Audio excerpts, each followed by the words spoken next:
in Mahabharata, we are on Arjuna's pilgrimage, which became necessary because he had to get into the palace where Yudhishthira was living with Draupadi. This was because a Brahmin requested him help to recover his cows which were stolen. Arjuna was in dilemma, but anyway he decided that it was more important to help the Brahmin. So he went in, accomplished the task, and then told Yudhishthira about it. Yudhishthira consoled Arjuna, saying, "No, that's okay, you have not done anything wrong.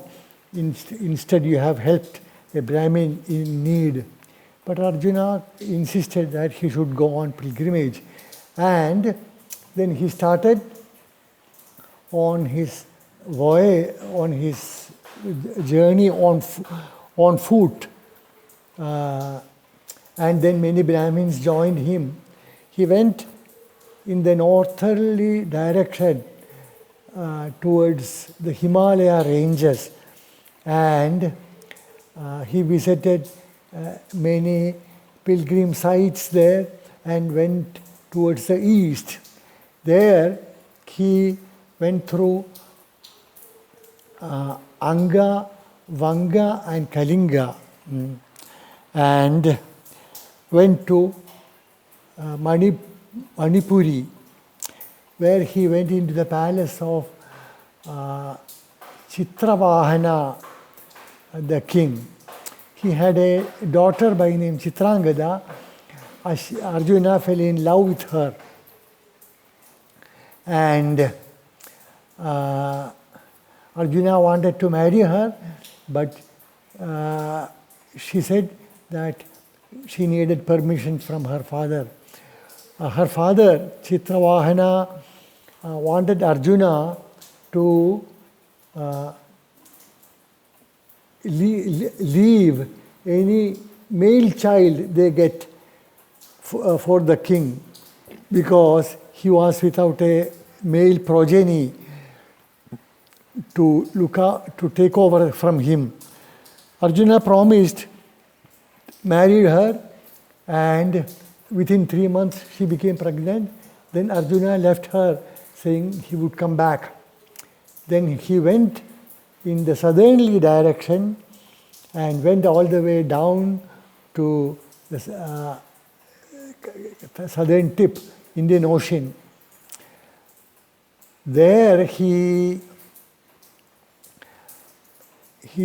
saw there were 5 tirthas, 5 ponds, so to say, which had very good, clear water,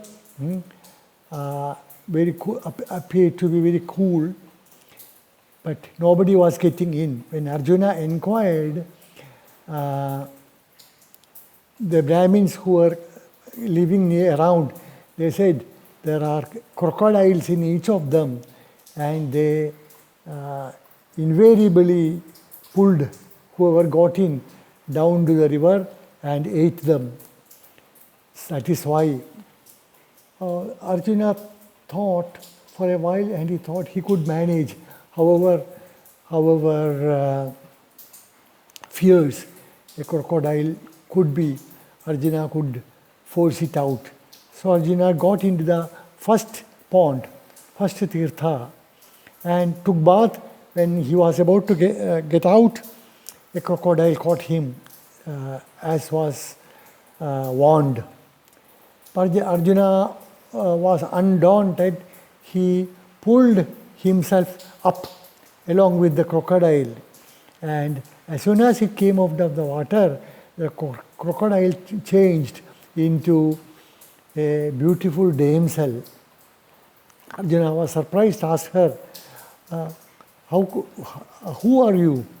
How did you become a crocodile? And how did you come back to normal human appearance? And she told her story. Her name was what was her name? I forget. Varga. Her name was Varga. And she was an Apsara. She, along with 4 of her friends, were in the court of the Lord of Wealth, Kubera. Kubera was the king of Apsaras also. And one day, the 5 of them were passing through a forest, and they found a Brahmin who was deep in meditation. He was very handsome, young, so they all fell in love with her. And they decided to seduce him, but he wouldn't open his eyes. He was lost in meditation. So they were trying all tricks. They were singing loudly, dancing, going close to him, and all tricks they could think of was tried, and he wouldn't open his eyes. Finally, he was disturbed. He opened his eyes and looked at them, and he was very, very wild, angry. And he cursed them that you behaved like crocodiles, pulling me here, there. So you all should become crocodiles and live there for 100 years. And they were, dumbstruck. They were aghast. So they fell before him and, requested for pardon. Brahmin said, no, I can't change my words. Only thing is that you could be redeemed if a great warrior, a hero, could pull you out of water. Then all of you would get back to your normal form. And he went back to meditation. And these damsels were wondering how to make short, make life as crocodiles as short as possible. And they approached sage Narada. Narada thought for a while and said, you go to the southern tip of India, and near the sea there are 5 ponds. You go into each of them, and Arjuna would come there soon, and he would rescue you. And that was the story. And they were very grateful to Arjuna. They prostrated before him, and they left. And Arjuna took, of course, to save them, Arjuna had to get into each pond and pull each crocodile out. And then he went back to the Manipura, where he had left his wife Chitrangada. By then Chitrangada had given birth to a boy named Babruahana. Then, as promised, he left his wife and son there, and he invited Chitrangada, the king, and Babruahana for the Rajasuya ceremony, which Yudhishthira, Arjuna knew would perform once he would complete his Digvijaya. Of course, he hasn't started, but that is the normal practice. Once a powerful king takes over the reign of a kingdom, he goes into